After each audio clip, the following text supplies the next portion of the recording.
Please like, share, and subscribe. This didn't happen to me, but a co-worker. I think about this story every time it rains at night. Seriously gives me the creeps. My co-worker friend, who we can just call E, lives in the middle of nowhere. He says there's nothing but empty rice fields around her home. Most of the roads in her area are farm roads, and that means that they are all uneven and unpaved. She says that rainy days are always hard to get home, even though that there is an option to detour and walk on paved roads. Time is precious, especially when it rains and it's dark out. I should say that this all took place when she was in school one evening in autumn. She was heading home after staying late to do some club activities. It was a dark and gloomy night, made worse by the oncoming rain and distant rumbles of thunder.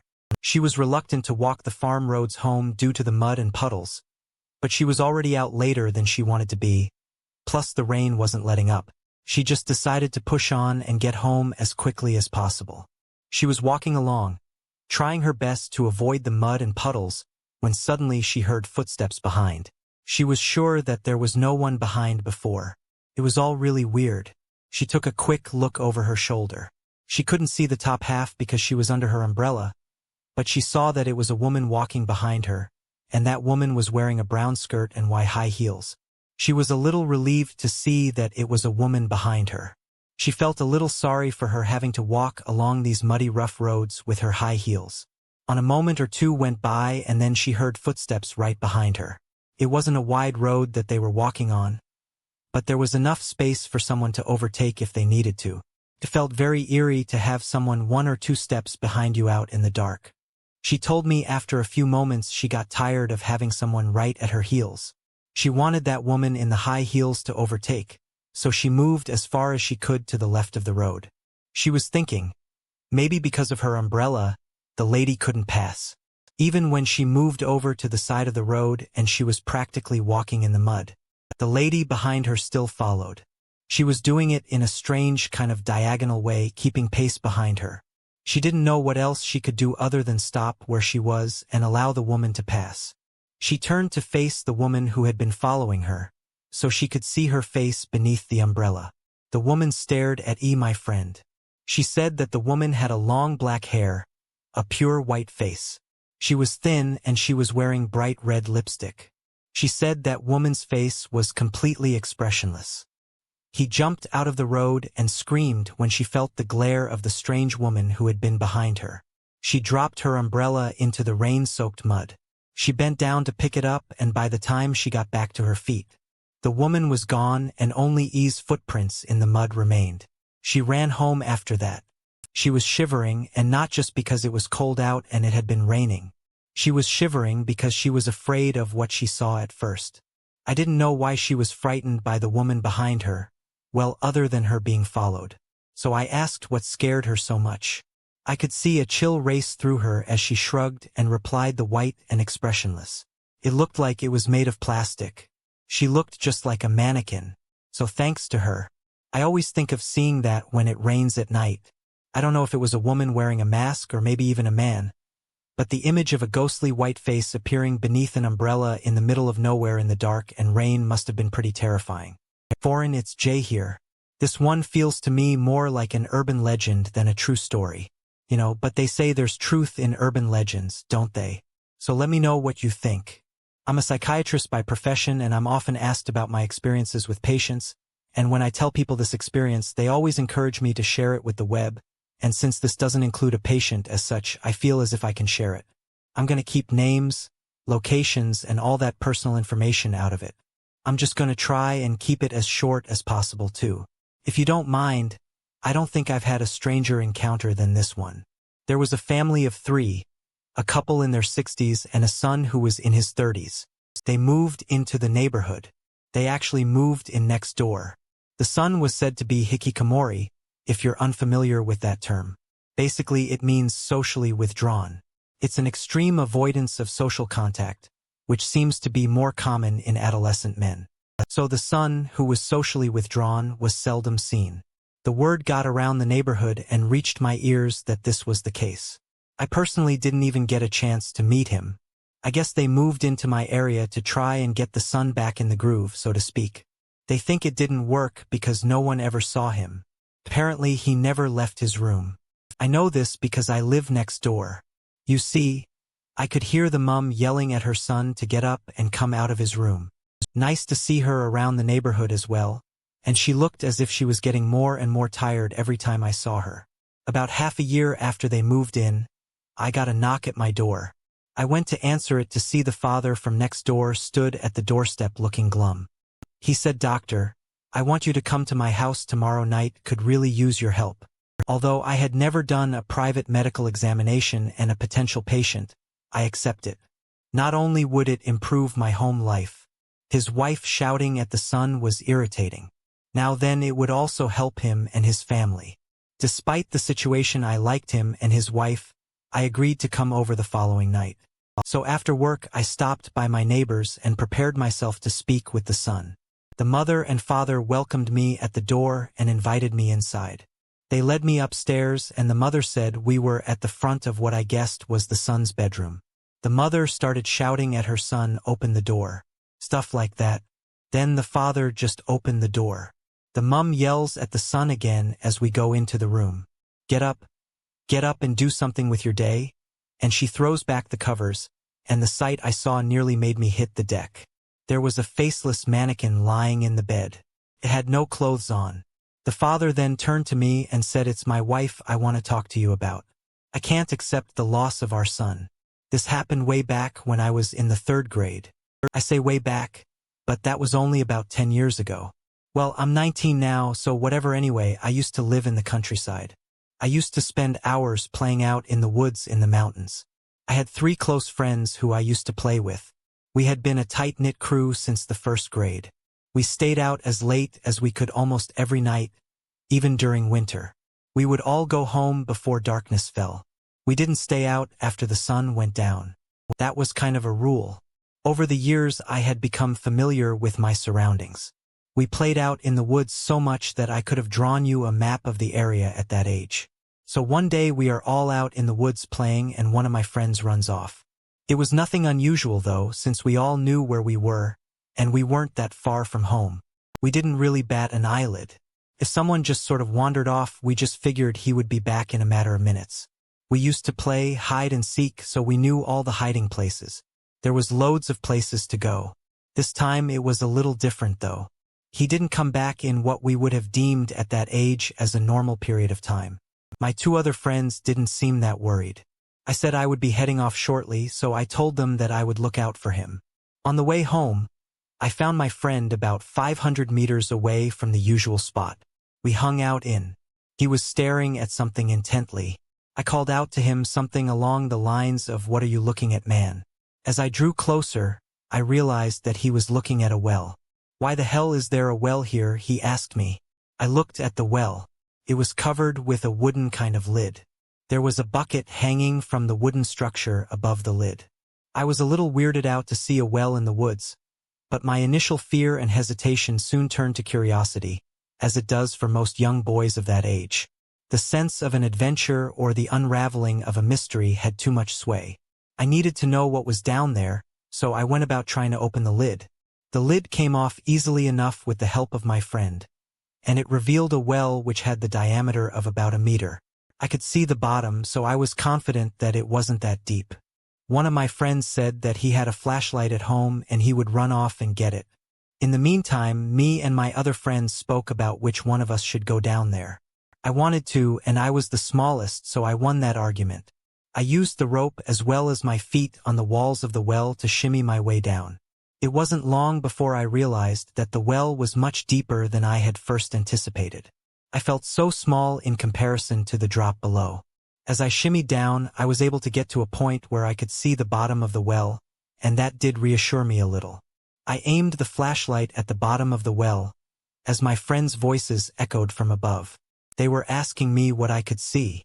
The bottom of the well was covered in dead leaves, and they looked as if they had been down there for a long time. They were black and none of them were dry or fresh. They asked me to shine the flashlight all over the bottom of the well. The moment I answered their question, I felt as if the well suddenly got darker. I looked upwards to the mouth of the well. I climbed down to see nothing but blackness. I realized quickly that my friends had put the cover back over the top of the well. I was entombed in the pitch-black well for a couple of seconds. I didn't realize that my friends had done what they had done. I had a burst of pure confusion, but once the fog of confusion had dissipated, I realized what they had done and I called out to them immediately, "Come on, guys, don't be stupid, open it please." I shouted until I was hoarse in the throat, but my friends didn't answer me. It began to frighten me. Things got worse when the flashlight that my friend had given me began to flicker and dim. I swear to God, it was like something out of a horror movie. I felt salty tears sting the corners of my eyes when I realized that I was alone in there. Can you imagine the terror of being trapped in there, trying your best to keep your knees from shaking your palms, from sweating, knowing that one wrong move or slip drops you to the bottom of the well? Finally, the flashlight ran out and there was nothing but me, the well, and darkness. It felt all that more narrow and claustrophobic. In the dark, I kept screaming. It was all I could do. The sound of my own screams began to drive me a little crazy. Though then the flashlight, which I thought was out, suddenly jolted back to life or light again. I was instantly relieved. I wanted to get better handholds and footholds, and now I have the chance. I figured that I might as well head to the bottom and conserve my strength until my three so-called friends came back. I still had hoped that it was just a prank. At this point, it dawned on me that if I just kept quiet, then maybe my friends would be satisfied that they had scared me enough or even start to worry about me. I sat at the bottom of the well with the flashlight pointing in front of me, and that's when I noticed something. When I looked up, I noticed that there was a handle of some description jutting out from the stone wall of the well. I decided to climb back up to see what was there. I pulled on the handle of this door and with a pop it fell open. Wow, now this was an adventure. This was what I was looking for. I felt a little like a ninja. The excitement was back and my friends would hear all about this discovery. As soon as I got out, I maneuvered myself into a position where I was able to aim my flashlight into the open doorway. Soon as my torchlight fell upon the contents of that hidden area behind the door, my blood ran. Cold dolls and mannequins littered the hollowed-out space. They were of various sizes and shapes. They were all propped up to face the entrance of the secret door. I was stunned by the absurdity of it all. There was something big inside that cavernous space. A huge mannequin was lying there. It had scratches all over its legs. Its clothing was in tatters and there were dark hand prints all over it. I moved the flashlight up to the mannequin's face and I saw that its eyes had been gouged out. It was at this point that I lost grip of the rope and slipped to the bottom of the well. That's pretty much all I can remember from that day. I woke up at one of my friend's houses. As soon as I saw my friend, I lashed out at him. I shouted at him, hit him and kicked him. I was so angry that they left me trapped in that. Well, I was pulled away from my friend by his dad. Everyone was crying and apologizing to me. I really didn't understand what was happening. They told me what happened when I climbed into the well. They had initially hoped to frighten me for a second or two when they closed the lid. By the way, that took only two of us to lift up in the first place. However, this time when they tried to lift the lid, they were unable to do so and they started to panic. One of my friends ran off to get his dad, while two of the others stayed at the well desperately trying to lift the lid. They said that they heard my muffled screams but couldn't do anything for me, and it made them feel terrible by the time that I had stopped screaming and shouting. They had just about used up their energy in trying to open the lid. We must have all simultaneously slumped to the floor at the same time. Meanwhile, my friend and his dad were racing back with some tools to open the well. His dad brought a hammer and he smashed through the lid of the well. His dad found me at the bottom of the well with some dolls around me.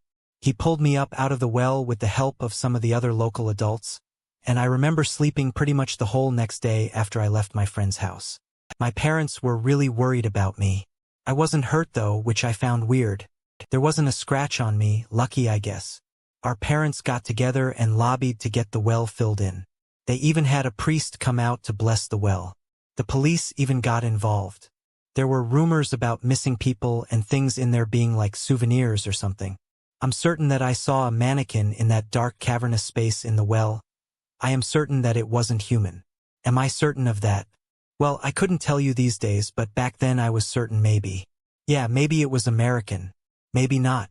Anyways, the world was filled in, But to this day I still get the cold sweats whenever I see a mannequin or dolls all clustered up together. Yeah, I'm pretty sure it was a mannequin foreign. I work at a men's clothing store. It's a pretty well-known brand and we do see our fair share of customers. Our store is pretty weird though. I've heard a lot of stories about spooky goings-on and I've experienced them myself firsthand. Strange phenomena tends to occur. Things happen there, like you can hear the clattering and clanking of coat hangers when there are no customers or staff members in the store. And there are other times where the automatic doors open and close long after everyone's gone home and the mall is shut. Staff and customers say that they have heard voices and smelled odd smells like perfume in a men's changing room. This is a bit of an out-there theory, but one me and my staff buy into based on the experiences. We think that there is this one mannequin in particular which seems to be attracting this strange phenomena. Something always happens close to wherever we put that mannequin. I've tried putting it in different places in the store and all the weird stuff seems to follow it around. So one day, just after closing time, I was refolding some items in the store and I noticed something. One of the curtains in the changing room was drawn. It looked like it was occupied. Normally at the end of the day, the curtains to the changing rooms were left open so that we knew that there was no one in there. A closed curtain meant to me that it was in use. I didn't know we still had a customer here, so I decided to busy myself with some other tasks while I waited for them to come out. Once I finished putting the items back to their correct places, I had another look at the changing room and the curtains were still closed. I went about cashing up the cashier and once that was done, I checked again. Now I probably shouldn't have done that. By the way, I had no idea who was back there and I was all alone. I was telling myself all you have to do is lock the door and go home. I told myself that there was no one back there, but I couldn't bring myself to leave without checking what if a customer had fallen ill in there and they needed some assistance. I had a duty of care. Surely I was scared. I'm not gonna lie. I was scared because of all the stories I heard about the weird goings-on, and I was scared about the prospect that they might be a very real human in there. One that might have intentions of robbing the place was something worse. The mannequin was back there near the closed curtains, and that just made it all the more harder to summon the courage to go and check. But I had to push on one quick look and you can go home. I told myself the curtains moved by themselves. As I approached, I heard a faint feminine moan come from the changing room. I was utterly terrified, but I guessed that there was a customer still in there, so I hardly opened the changing room curtains. To my surprise and disbelief, the changing room was completely empty. There was no one in there. All that was there was the faint scent of something burning, something like an incense stick. This was the scariest thing that ever happened to me. I put that mannequin into storage after that because I still assume he was behind it. All foreign. This happened a long time ago, but I can say with some confidence that this is the strangest experience that I've ever had one early morning. I received a call from a good friend of mine who had been living and working overseas. He was calling me from Singapore, so the time difference was not in my favor. So I picked up the phone, still feeling sleepy, without even saying hello or apologizing for the early Sunday morning call. He just came out with what he wanted back home. Do you think you could go to my place and get it before someone throws it out? I didn't even have a chance to reply. I was shocked by how brazen he was. I spoke to the interview to get that for me today. I could sense the desperation in his voice at this point. Just a suitcase. It's blackened and I need it right away. It was a pretty serious request from someone I considered a good friend and I didn't have any good reason to refuse it. So I got up and got ready to take note of where I should go and for what time. I went to the location, picked up his suitcase, and I was ready to get back to my day. One important thing I forgot to do was take down his number. So when I was there, I searched through all my emails and texts to see if I had anything from him on my new phone. But I didn't. He called me from some withheld number too. I was getting really annoyed at this point. I just wanted to go home and my friend hadn't bothered to call back or message me. It was a nightmare. I didn't have many other choices available rather than to sit there and just wait for the next contact or instruction. I waited a while, but then I thought to myself, screw this, so I took the stupid case back to my place. I thought that my friend would have called back by now, but he didn't, so I put the suitcase in the corner of my bedroom and I just laid on my bed. Ruined Sunday. Thanks a lot. Before long I found myself dozing off. I guess that was because I was up early in the morning. I had a strange dream. All I can remember was there was a baby crying. I woke up in a cold sweat and naturally my eyes were drawn to the case in the corner of the room. I realized that my friend didn't even tell me what was so important about this goddamn suitcase. I didn't even know what was in there. If he wanted me to send him something internationally, I realized that I needed to know what I was sending, as my name would go against the parcel. Could be something illegal or something hazardous. I wasn't prepared to stick my neck out for this guy, given how he treated me. I was lying in my bed, considering what to do next. Would it really be the right thing to do to look through his personal things? I decided that answer was yes. I had to know what I was posting. Perhaps some curiosity helped to persuade me to open the case. I peeled off the thick duct tape which was tightly wrapped around the case. I was still thinking at this point if I should just leave it. I'm glad I didn't though. I opened the case and baby clothes spilled out onto the floor. Then I noticed that there was something bigger in there. Whatever. It was wrapped in a thick beach towel. I unwrapped it and I saw a baby mannequin doll in there. It was quite an elaborate mannequin. It was made out of resin or something. It was soft to the touch and malleable. I felt something at its back, so I turned it over in my hands. There was a letter wrapped with the mannequin in the towel. I felt weirded out and a bit bad that I kept looking through his stuff, but I just had to see what this letter said. Please treat this doll as if it was your own. Your affection will be transferred into the doll and thus pregnancy will be achieved. When the time comes, you should give this doll to the woman you wish to have a child with. You are both not to ever throw this doll away. You should love it for the rest of your days, or the consequences will be dire. My friend was married, had been for years, but he and his wife had no children. I was taken aback by a certain kind of sadness or perhaps pity, and then guilt for seeing something I clearly shouldn't have been able to. It was at this point. My friend finally called back and he gave me some details of where to send it, and I remember him saying I'll be in so much trouble if there's a mistake. So please get the address right. I didn't mention the mannequin and neither did my friend. I just re-taped the case and sent it to the address. My friend got me to check with him 3 or 4 times. After a few days I had confirmation that it had arrived and he had received it, and that was pretty much the last I ever heard from that guy. Maybe I had another message or 2 come through, but nothing important. We aren't in touch anymore, but sometimes I think about him. I wonder where that doll is now. Foreign. The other day I was out for a drive. I needed to get some shopping done, so I figured I would combine the 2 activities. I loved going out on drives. As I was approaching the store, a car cut in front of me. It was kind of annoying, definitely dangerous, but to be honest I didn't care all that much. I just didn't care. I'm not one for road rage. It was a hot day, so the windows were down in my car and the windows were down in the car in front. I could hear the guy driving the car arguing with the person in the passenger seat. He was so loud. I couldn't tell if he was yelling at his kid or his wife. I just thought, whoa, what a dick. He was gesturing wildly and in glimpses I would see his face in the rearview mirror. He looked really heated. It was an intense situation. I was wondering what was going on. I wanted to get away from that car, since I felt he was heading for an accident. I was worried for whoever was in that car. The light turned green and we continued our separate journeys, and I was thankful that he was heading in a different direction.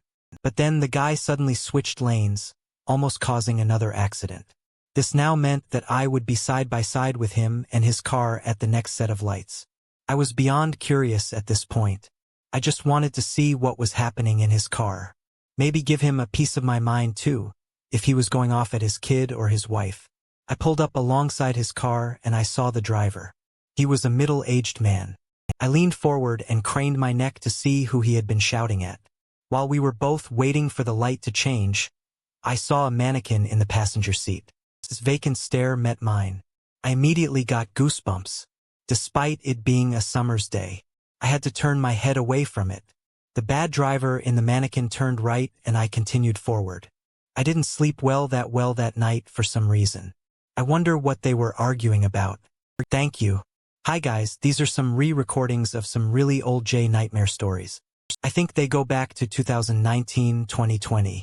So if you feel like you've heard everything, you can skip these, but I felt like re-recording them and putting them together in this compilation made sense. This took place in an abandoned house in Gunmakim. Some of you may have heard of this house. The abandoned house is known as the mannequin's house. It's a very old Western-style house. For all I know, it's still standing, but I'll never go back there. A lot of people say that no one should go upstairs. In that house, there are two mannequins upstairs, you see. They're so lifelike, so real. They attack and chase anyone who goes up there. Are they mannequins or people? I think they are people who believe that they are mannequins. Who knows? This is my experience in the mannequin house. My good friend, let's call him A. He told me about the mannequin house. He went there once. He went inside and he said he saw one of the mannequins peeping at him from the top of the stairs. Needless to say, he ran for it. When he told me his story, I wanted to see for myself. You know, I wanted to go in there. I mean, wouldn't you? Ace said that he really didn't want to go back. But eventually I persuaded him. We had a mutual friend who loved dark stuff like the occult and ghost hunting. We invited him, and we'll call him B. So all three of us set off for the mannequin house.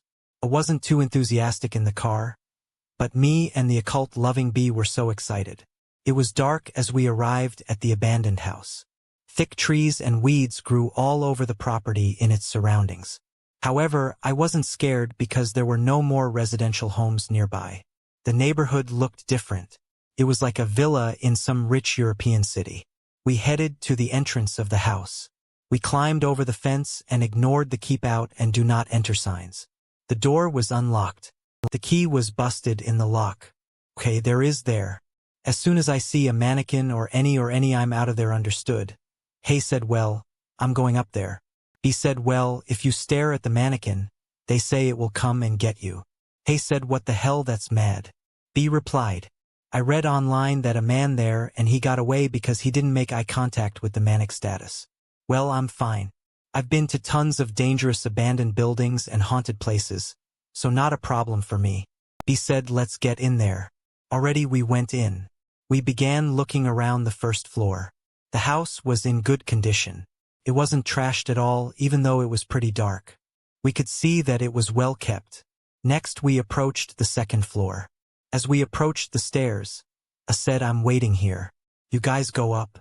I'm not going up there. Fine, wait here, then I'm going up, he said. B began marching up the stairs. I was feeling nervous and on edge. All the stories I had told me about this place was swimming around my head. I followed him upstairs and then I heard a scream. I was terrified. I began to run back down the stairs towards a B. Get out of there. I bellowed upstairs and I heard a reply. What's wrong with you? I just slipped you chicken or something. I'm fine. It went silent and then we grew nervous downstairs and we shouted for him again, say something. Man, he screamed again. I shouted, get out of there. Now come downstairs. We're leaving, and there was nothing but silence for a while. And then B ran downstairs at full speed and we got in the car and sped away. We went to B's house and we went upstairs to his bedroom. He locked the door, the windows, and pulled the curtains shut immediately. I asked B what happened up there, and he replied, I saw that mannequin thing up there. It was like he was staring at me. It had human eyes. You know it. I tried to walk past it and it reached out and grabbed my arm before I ran for it. That thing said, can't escape now. Well, he was on the verge of tears at this point, and then he said, I've never heard a voice like that. Before it was almost as if I could hear it in my head. We both stayed over at B's apartment that night to try and calm him down. He was really shaken up. We were about to go to sleep when we heard something outside the window, some strange noise, and then B started to go crazy. He started shouting, it's here. It's on me. It said I couldn't escape. It's okay. We're here with you. We'll keep you safe. Everything's locked. It's fine. I said I was terrified, but I had to stay calm. You know, for his sake. The noise went away and we fell asleep. We had no problems through the night. Come the morning I drove home. The whole journey I kept silent. I thought, is he still frightened? I don't want to hang out with me anymore. He said as we arrived at his house. I was shocked. What are you saying? I asked him when we were leaving. I looked at his window and there were handprints all over it. He replied. What really? I asked, this astounded. I think someone or something has marked him. Just watching him now. Just put his handprints all over. You know what, that's kind of good. It's watching him. I hope it stays that way. If it doesn't, we might be next. I was speechless. Shortly after this, B went missing. I don't know what happened to him. Maybe he got some help or moved away. That's why I like to think anyways. I haven't seen him since, and I'll never go exploring in a place like that again. This happened during summer vacation when I was at school. Back then, there was an abandoned hotel in our neighborhood. I invited 2 of my closest friends to go urban exploring with me in that hotel one day. Let's just call my friends A and B. We first tried the front door, but it was locked, so we went around the back and found that door was open. It wasn't like we were on a dare or we were ghost hunting or anything like that. It just felt like a good day for exploring, and we were all free at the same time. As you might expect, the place was pretty trashed. We started in the lobby looking around for anything interesting. Most of the rooms were locked, but we found a room on the 4th floor which was open, so we decided to make a base there in the room. The smell of dust and mold wasn't that overpowering. The bed was pretty gross, so we pulled some chairs in from the lobby. Night crept in, and since there wasn't any electricity, we called it a night. But the next day we came back prepared. We all brought flashlights and we headed to the hotel around lunchtime. We brought candles and snacks and drinks too. We were well prepared. We put all that stuff in our base room on the 4th floor and decided to check out the basement, as we hadn't done the day before. Us 3 descended into the basement with our flashlights in hand. Now this basement was huge and there were rooms down there too. A lot of them. We were looking for a rope or something we could hold on to make sure we stayed together and didn't get lost because it was pitch black down there. It was so dark. I felt trapped down there, even though it was lunchtime during summer. It was very creepy and my friends seemed to feel pretty carefree, so I tried my best to hide my apprehension. We then found another room in this room.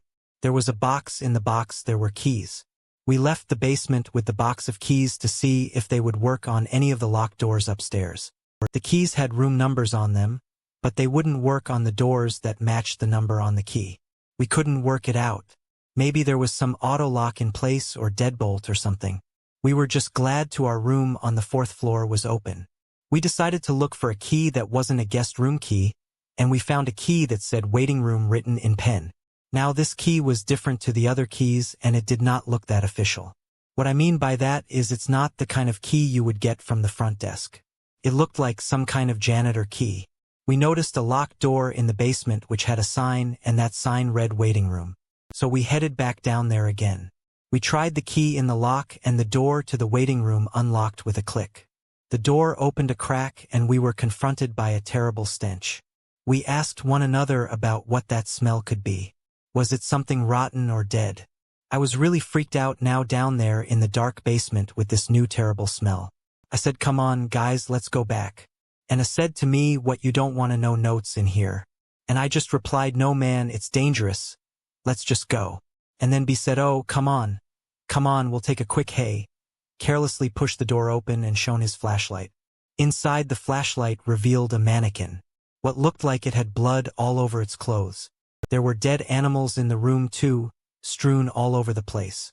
Knives were stabbed into. The mannequin began shivering. I could tell it was because his flashlight was shivering.